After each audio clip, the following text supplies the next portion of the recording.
다시 한 번 더 반갑습니다. 자, 오늘 우리 성경 말씀 읽도록 하겠습니다. 오늘 읽을 하나님의 말씀은 출애굽기 3장 1절에서 15절까지의 말씀입니다. 출애굽기 3장 1절에서 15절까지의 말씀입니다. 자막 보면 함께 읽겠습니다. 모세가 그의 장인 미디안 제사장 이드로의 양떼를 치더니 그 떼를 광야 서쪽으로 인도하여 하나님의 산 호렙에 이르매 여호와의 사자가 떨기나무 가운데로부터 나오는 불꽃 안에서 그에게 나타나시니라. 그가 보니 떨기나무에 불이 붙었으나 그 떨기나무가 사라지지 아니하는지라. 이에 모세가 이르되 내가 돌이켜 가서 이 큰 광경을 보리라. 떨기나무가 어찌하여 타지 아니하는고 하니 그때에 그가 보려고 돌이켜 오는 것을 보신지라. 하나님이 떨기나무 가운데서 그를 불러 이르시되 모세야 모세야 하시매 그가 이르되 내가 여기 있나이다. 하나님이 이르시되 이리로 가까이 오지 말라. 내가 선 곳은 거룩한 땅이니 내 발에서 신을 벗으라. 나는 내 조상의 하나님이니 아브라함의 하나님, 이삭의 하나님, 야곱의 하나님이니라. 모세가 하나님 배웠기를 두려워하여 얼굴을 가리매 여호와께서 이르시되 내가 애굽에 있는 내 백성의 고통을 분명히 보고 그들의 감독자로 말미암아 부르짖음을 듣고 그 근심을 알고 내가 내려가서 그들을 애굽인의 손에서 건져내고 그들을 그 땅에서 인도하여 아름답고 광대한 땅 젖과 꿀이 흐르는 땅 곧 가나안 족속, 헷 족속, 아무리 족속, 브리스 족속, 히위 족속, 여부스 족속의 지방에 데려가려 하노라. 이제 가라. 이스라엘 자손의 부르짖음이 내게 달하고 애굽 사람이 그들을 괴롭히는 학대도 내가 보았으니 이제 내가 너를 바로에게 보내어 너에게 내 백성 이스라엘 자손을 애굽에서 인도하여 내게 하니라. 모세가 하나님께 아뢰되 내가 누구이기에 바로에게 가며 이스라엘 자손을 애굽에서 인도하여 내리이까. 하나님이 이르시되 내가 반드시 너와 함께 있으리라. 내가 그 백성을 애굽에서 인도하여 낸 후에 너희가 이 산에서 하나님을 섬기리니 이것이 내가 너희를 보낸 증거니라. 모세가 하나님께 아뢰되 내가 이스라엘 자손에게 가서 이르기를 너희의 조상의 하나님이 나를 보내셨다 하면 그들이 내게 묻기를 그의 이름이 무엇이냐 하리니 내가 무엇이라고 그들에게 말하리이까. 모세에게 이르시되 나는 스스로 있는 자이니라. 또 이르시되 너는 이스라엘 자손에게 이같이 이르기를 스스로 있는 자가 나를 너희에게 보내셨다 하라. 우리 다 같이 읽겠습니다.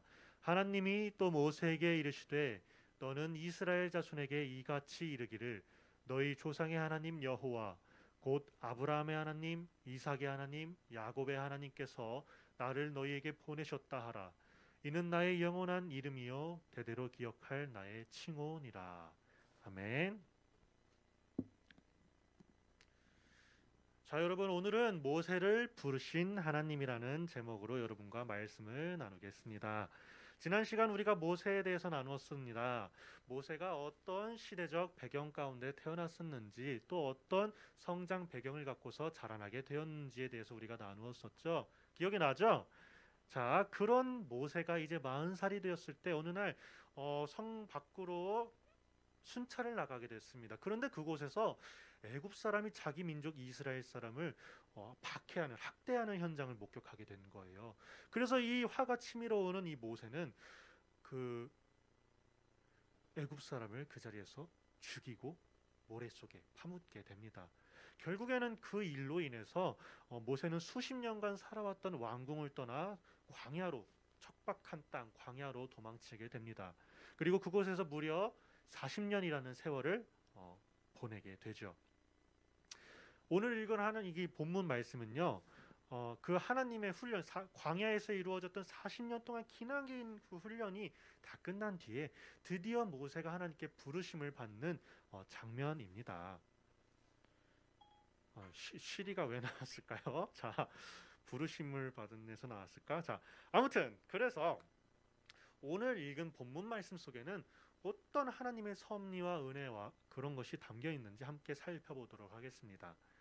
자, 모세가 호렙산 주변에서 양을 치고 있었습니다.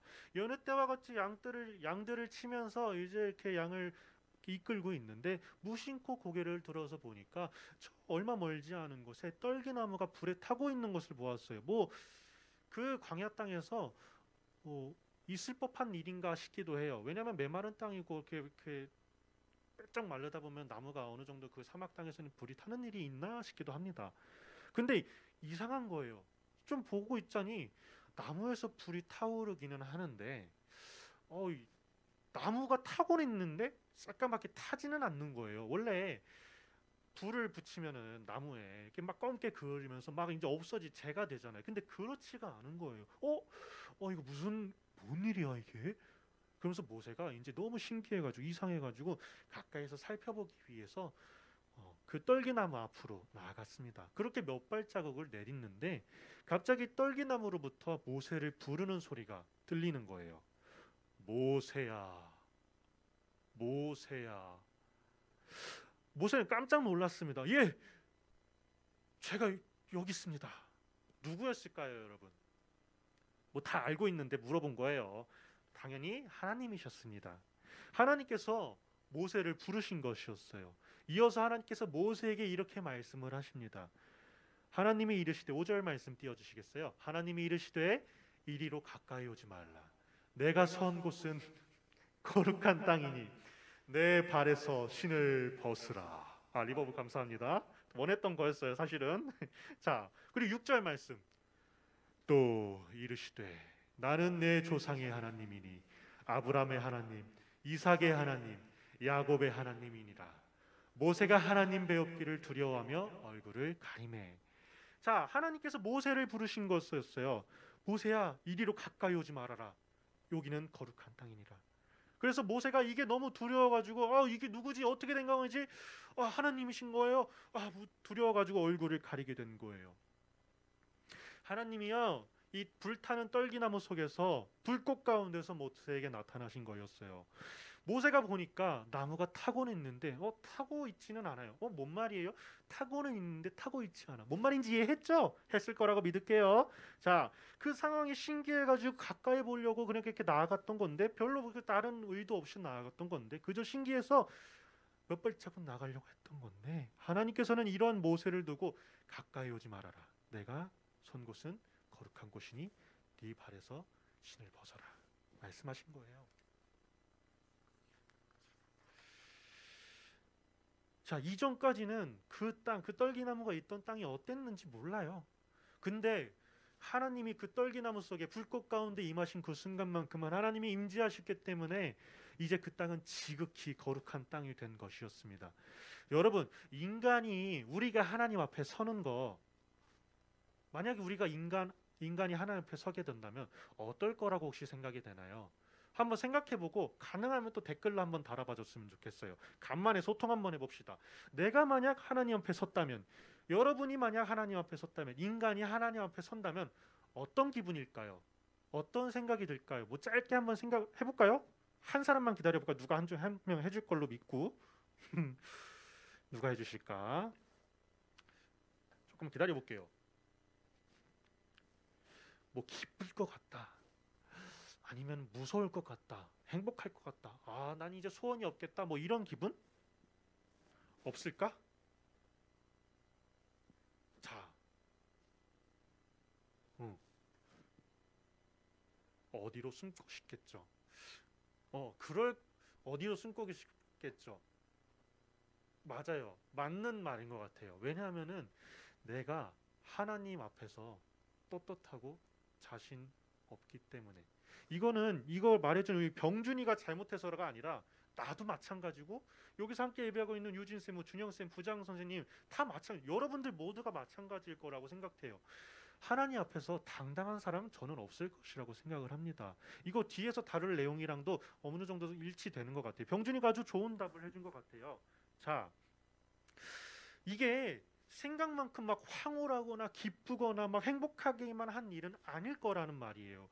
왜냐고요?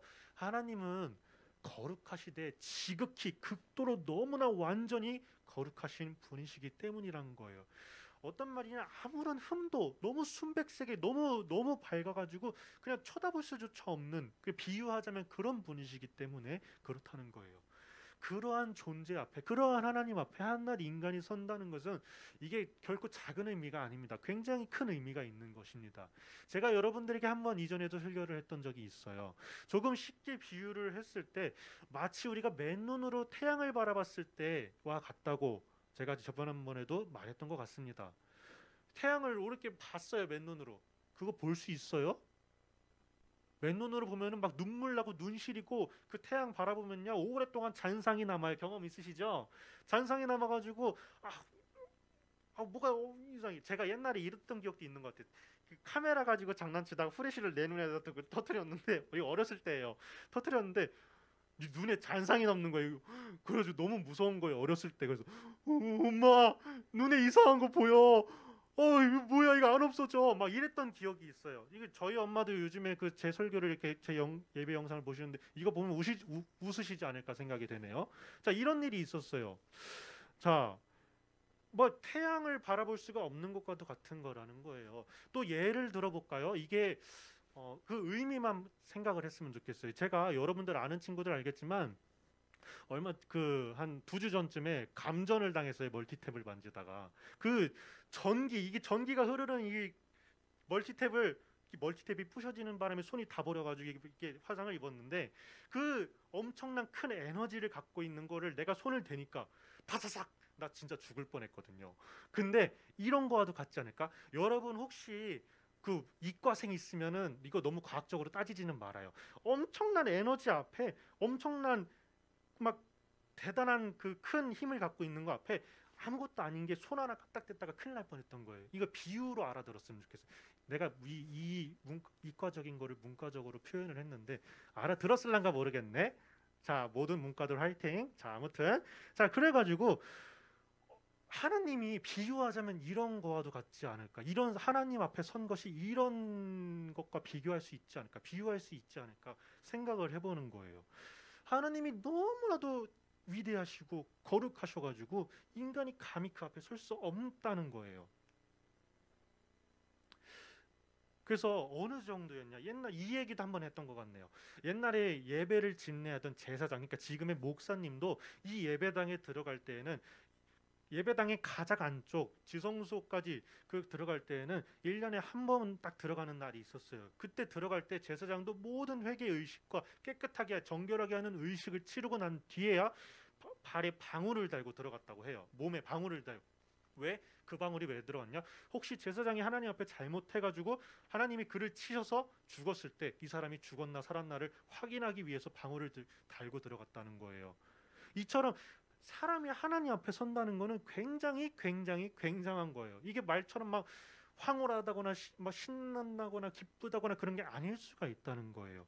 다시 한번 말씀을 보겠습니다. 하나님께서 모세에게 말씀하시는데, 가까이 오지 말라, 내가 선 곳은 거룩한 땅이니 내 발에서 신을 벗으라.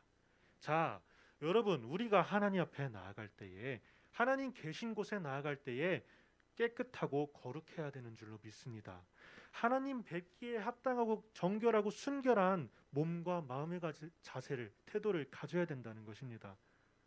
우리가 지금 이 예배 자리에 비록 온라인 영상, 핸드폰, 노트북을 통해서 예배하고 있지만, 여러분은 있는 그 자리에서 하나님이 그 자리에 함께 가시잖아요. 여러분들 모든 있는 곳에 함께 하시잖아요. 그 하나님께서 함께하고 있는 그 자리에서 여러분이 떳떳하고 깨끗하고 순결하고 거룩하냐는 거예요. 그렇게 한번 물어보겠습니다. 여러분, 그리고요, 하나님 보시기에 합당한 사람, 깨끗한 사람, 순결한 사람, 온전한 사람이 되길 바랍니다. 혹시 그렇지 않다면요, 여러분, 한 가지 방법이 있어요. 내 죄가, 나의 더러움이, 죄악으로 인해서 하나님께 나갈 수 없는 이 나의 약한 육체가 깨끗해질 수 있는 방법이 하나 있다는 거예요. 그게 뭐예요? 단 하나의 유일한 방법입니다. 우리 죄를 사하시기 위해서 십자가에 달려 피 흘리신 그 예수님을 믿는 거예요. 예수님께서 흘리신 그 보혈의 피, 속죄함의 피를 우리가 믿고 나아가는 거예요. 그 보혈의 공로를 믿는 것입니다. 십자가의 보혈 완전하신 사랑 힘입어 나아갑니다. 십자가의 보혈 완전하신 사랑 힘입어 나아갑니다. 예배합니다. 우리가 주의 보좌로 나아갈 때, 주님 앞에 나아갈 때, 주님께 예배하러 나아갈 때에 그 보혈 예수님의 피를, 우리의 죄를 맑게 씻으신 그 피를 의지해서 나아갈 수 있게 되었다는 것입니다. 여러분, 이것이 은혜라는 거예요. 죄악된 우리가, 그래서 하나님 앞, 죄악으로 물든 우리가, 그래서 하나님 앞에 나아갈 수 없는 우리가 하나님 앞에 다시 나아갈 수 있는 그 힘을 얻게 된 것, 이게 은혜라는 것입니다. 다른 게 은혜가 아니라. 그래서 지금 그 일로 인해서, 그 은혜로 인해서 우리가 다시 지금 이 자리에서 예배할 수 있는 거고, 하나님께서 우리와 동행할 수 있게 된 것입니다. 그 은혜로 인해서. 이런 면에서 모세는 하나님께 엄청난 은혜를 입은 사람이 아니었을까요? 하나님 앞에 불려갔고 또 하나님을 볼 수 있었으니까요. 여러분도 그 하나님의 은혜를 입고 살아가면, 은혜를 또 이미 입었으니까 충분히 느끼고 누리면서 살아가는 우리 모든 지체들이 되길 소망합니다. 자, 여러분들, 각처에서 예배하는 모든 여러분들, 친구들, 하나님 앞에서 깨끗하시길 바랍니다. 또 그 거룩하신 하나님 앞에서 우리가 그에 마땅한, 그에 합당한 예절과 예의를 갖춰서 이 시간 예배하길 소망합니다. 대충 입고 눈에 그냥 침대에서 일어난 지 얼마 안 돼가지고 눈꽃도 끼고 침 여기 이렇게 묻어 있고 막 머리 까치지 짚고 이런 상태로 예배하지 않았으면 좋겠다는 거예요. 어느 정도의 예는 갖춰서 이 거룩하신 하나님 앞에 나를 불러주신 은혜에 감사하는 마음으로, 하나님, 오늘도 내가 주님을 예배합니다. 핸드폰 앞에서, 노트북 앞에서 이렇게 잘 앉아서 예배하고 있는 여러분의 모습이 상상이 돼요. 잘하고 있어요. 앞으로도 그런 마음 잃지 않고 하나님 앞에 합당한 모습으로 예를 갖춰서 예배하는 우리 모두가 되길 바랍니다. 아멘. 자, 두 번째입니다. 하나님께서 두려워하는 모세, 이렇게 자기 얼굴을 가린 모세에게 말씀하십니다. 7절 말씀 읽어보겠습니다. 여호와께서 이르시되 내가 애굽에 있는 내 백성의 고통을 분명히 보고 그들이 그들의 감독자로 말미암아 부르짖음을 듣고 그 근심을 알고 내가 내려가서 그들을 애굽인의 손에서 건져내고 그들을 그 땅에서 인도하여 아름답고 광대한 땅, 젖과 꿀이 흐르는 땅, 곧 가나안 족속, 헷 족속, 아모리 족속, 브리스 족속, 히위 족속, 여부스 족속의 지방에 데려가려 하노라. 9절여 이제 가라. 이스라엘 자손의 부르짖음이 내게 달하고 애굽 사람이 그들을 괴롭히는 학대도 내가 보았으니 이제 내가 너를 바로에게 보내어 너를 내 백성 이스라엘 자손을 애굽에서 인도하여 내게 하리라. 아멘. 같이 읽어서 들어서 알겠죠? 하나님께서 모세에게 내가 너의 민족, 내 백성이 당하고 있는 그 모든 고통 다 보고 알았다. 그리고 이제는 내가 너희 민족을 애굽 땅에서 이끌어내어서 그 학대받는 그 상황 가운데서 이끌어내서 젖과 꿀이 흐르는 땅, 아까 그 말했던 뭐 헷 족속, 아모리 족속, 여부스 족속 이런 족속들이 살고 있는 그 땅을 너희로 하여금 정복하게 하여서 그 땅, 그 막 정말로 비옥한 땅, 풍족한 땅, 그 땅을 너희에게로 주겠다.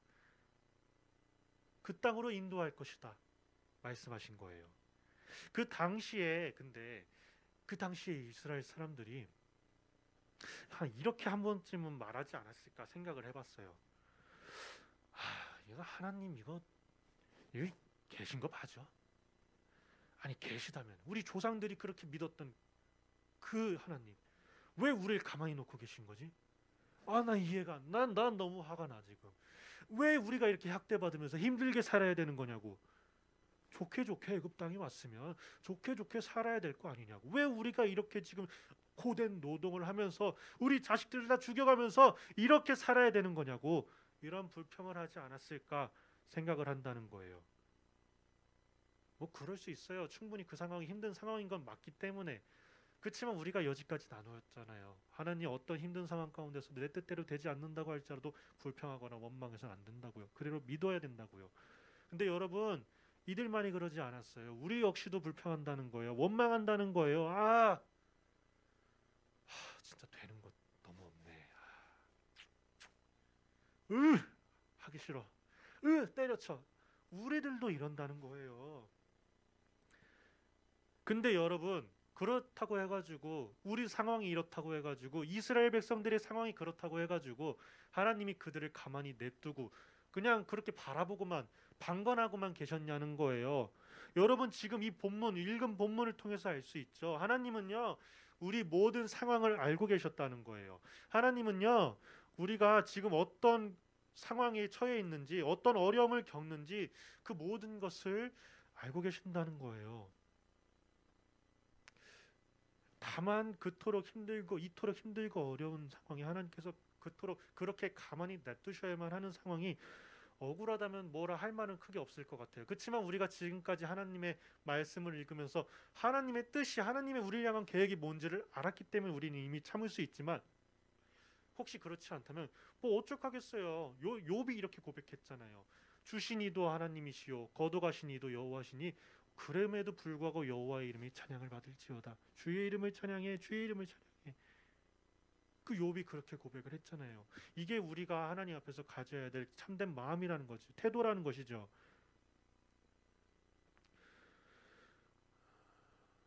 여러분들 혹시 지금 우리의 상황이 뭐 이미 그렇죠. 뭐 코로나 때문에 계획대로 되는 게 하나도 없죠. 되게 막 불평 불만 특히 우리 학생들 학업도 제대로 되지 않아가지고 되게 막 원망스러운 상황일 것 같아요. 그렇지만요 그래도 하나님 막 원망하거나 불평하지 말고 그 가운데 하나님을 인도하심을 구하면서 하나님의 뜻이 무엇인지를 구하면서 그저 묵묵히 하나님만을 바라며 의지하며 나아가야 된다는 거예요. 누누이 말했잖아요. 하나님께서는 우리를 사랑하시는데 얼마큼 사랑하셨냐.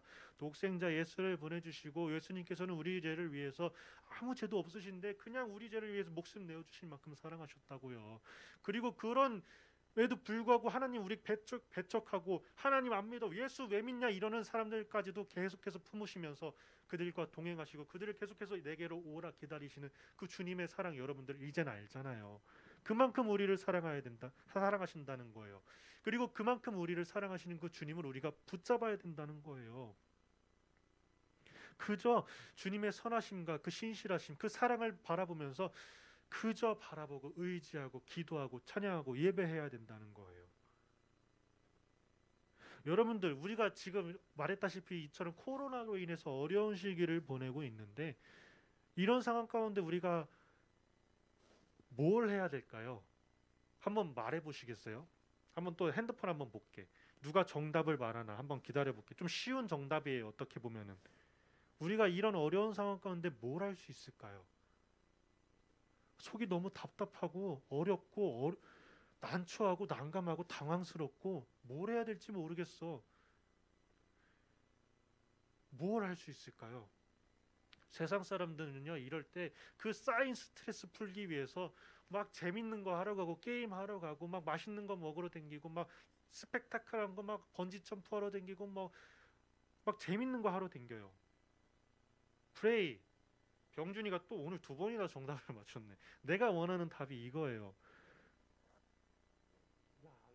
고맙습니다. 기도해요. 명확한 거예요. 너무나도 분명한 거예요. 세상 사람들은 말했다시피 그런 막 돈으로 해결하려고 그러고 재미로 해결하려고 막 아드레날린 뿜뿜하는 걸로 그런 거로 해결하려고 그랬는데 말했잖아요. 사람의 마음속에는 하나님이 채워주시지 않고면은 하나님이 해결해 주시지 않으면은 해결할 수 없는 결코 채워지지 않는 그 큰 공허함이 있다고. 그거 하나님을 통해서만 우리가 풀 수 있는데 하나님께서 풀어주실 수 있도록 내가 그 구하는 방법이 뭐냐? 기도라는 거예요. 아멘이신가요? 여러분들 우리가 이런 어려운 상황을 처해 있고 지내고 있을 때 해야 될 거 너무나도 분명합니다. 기도해야 된다는 거예요. 여러분들 기도하시길 바랍니다.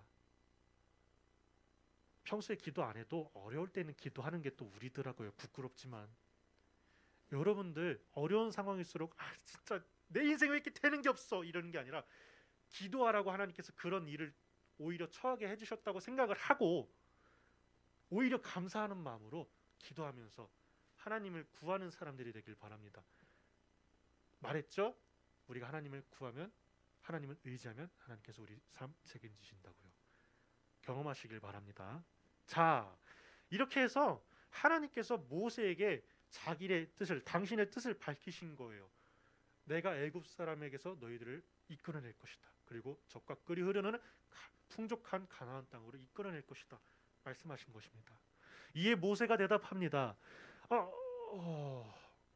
하나님 제가 무엇이건데 제가 무엇이건데 이 종놈이 뭐라고 애굽에서 그 사람들을, 그 많은 백성들을 인도해낸다는 것입니까? 여러분들 여기서 느낀 게 있지 않을까 생각이 돼요. 우리 지난주에는 나눴던 모세의 이야기를 살펴보면요, 모세 자기 그 뿜뿜하는 민족 정신, 자기 사명감 투철해가지고 자기가 애굽 사람을 죽여서 묻혔어요. 그러다가 큰 코 다쳐가지고 하나님의 때가 아닌데 하나님의 때를 이렇게 딱 그 벌로 인해서 광야에서 40년에 그걸 했잖아요. 이제는 그 40년이 지나고 나니까 자기가 다 죽었어. 나 이런 사명감, 이런 뿜뿜하던 거 다 가라앉았어. 겸손해진 거예요. 하나님께 다 맡긴 거예요. 근데 또 묻습니다. 하나님, 바로왕도 바로왕인데 이스라엘 백성들에게 나는 또 뭐라고 말합니까? 우리 조상들의 하나님이 나를 보내셨다고 말합니까?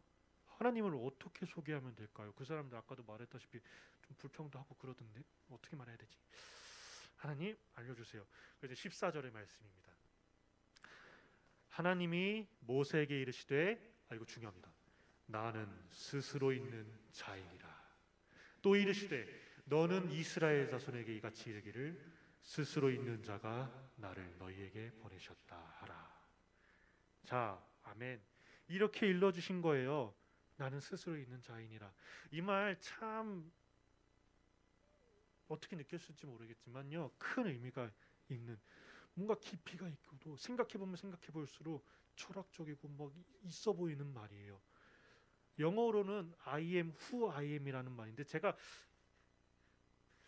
저 학창 시절에 고등학생 때 그 영어를 잘하시는 전도사님이 계셨는데, 이거를 뭐 관계대명사였나 뭐 하면서 설명해가면서 이게 얼마나 대단한 말이었는지를 나는 난데 내가 나야, 뭐 이런 식으로 설명을 해줬었는데, 저는 영어를 잘 못해서 이걸 여러분들에게 그렇게 설교를 못 해주겠지만, 아무튼 영어가 중요한 게 아니라 이 의미가 중요하다는 걸 여러분 알아야 돼요. 자, 나는 난데 나는 나야, 뭐 이런 뜻인데, 스스로 있는 자야, 이게 한국말로 하면 이렇게 번역이 됐는데, 나 누가 만든 사람 아니고 만든 신 아니고 태초부터 있었고 지금도 있고 앞으로도 영원히 있을 나야. 그게 나야. 나는 처음과 끝이고 지존자며 이 세상 만물을 주관하는 사람, 자야. 이런 뜻인 거예요. 여러분들, 이 말이 나는 스스로 있는 자인이라, 이 말에 담겨 있는 거예요. 여러분들, 우리가 믿는 하나님이 이런 분이시라는 거예요. 하나님이 그 천지를 지으셨고요, 온 세상과 온 땅을 지으셨고요, 그분이 온 세상과 온 만물을 다스리고 계시고요, 그 전지전능하신 하나님이 우리와 함께 하시며 이 세상을 이끄신다는 거예요. 제가 굉장히 좋아하는 말씀 중에 하나가 있는데 이 말씀이에요. 있나요? 제가 준비해놨던가 이거? 역대상 말씀, 그쵸? 있죠? 만국의 모든 신은 헛것이나 여호와께서는 하늘을 지으셨도다. 우리가 믿는 우상들, 다른 종교들 다 사람이 만들어낸 종교라는 거예요. 비나이다, 비나이다, 뭐 선지 모시시오, 모시시오, 뭐 우상 만들어서 불상 만들어서 이런 거 좀 조심해야겠다. 유튜브니까. 아무튼 저기 뭐야, 내가 말하고자 하는 거 다 그 인간의 가르침을 따르는 거고, 뭐 인간이 만들어낸 거, 자기가 바라는, 자기가 원해서 만든 거라는 거예요. 근데 하나님은 태초부터 계셨고 영원까지 계시며 그분이 우리의 찬양과 예배를 받기 위해서 우리를 지으셨다는 거죠. 어떤 차이인지 알겠어요? 비유가 하나 있는데 이런 얘기가 있더라고요. 어떤 종교인과 기독교인이 그 기독교인이 그 종교, 다른 사람이 믿는 종교인의 나라에 가가지고 이렇게 종교 유적지를 탐방을 하는데, 그 사람이 자랑스럽게 이 얘기를 하더래요. 이것이 우리가 모시는 신의 무덤입니다. 근데 당신이 믿는 그 예수님이라는 사람의 무덤은 어디 있습니까? 우리 무덤 없습니다. 이것이 당신네들의 종교와 우리가 믿는 하나님의 차이점입니다. 당신네들의 종교는 죽은 종교이지만 우리는 살아있는 종교입니다. 멋있었다. 이런 말을 했다는 게 있었어요. 아무튼 이런 비유가 하나 있어요. 예화가. 우리가 믿는 하나님, 죽은 하나님이 아니라 어디 그 숨어 계신 하나님, 우리 마음 알지도 못하고 어디 그냥 처박혀가지고 막 쟤네가 어떻게 사는지 뭐는지, 내 백성이니 네 백성이니 하는 그런 분이 아니라 우리를 사랑하시고 우리와 함께 하시고 살아계신 하나님이시라는 거예요. 이거 여러분들 깨닫고 믿어지시길 바랍니다. 이것이 믿어지는 은혜가 여러분들에게 있길 바란다는 거예요. 그리고 여러분들 이 사실을 깨닫고서 이 하나님 안에 거하시는 자가 되기를 소망합니다. 이 예수님을 믿고 예수님만 바라보면서 예수님을 찬양하고 예배하는 삶, 이러한 삶을 사는 것이 우리가 가야 될 유일한 길이라는 것입니다. 믿어지시면, 그렇게 되길 원하시면 아멘 한 번씩 해주시길 바랄게요. 댓글로 해주면 더 좋겠어요. 왜냐하면 마칠 거거든요.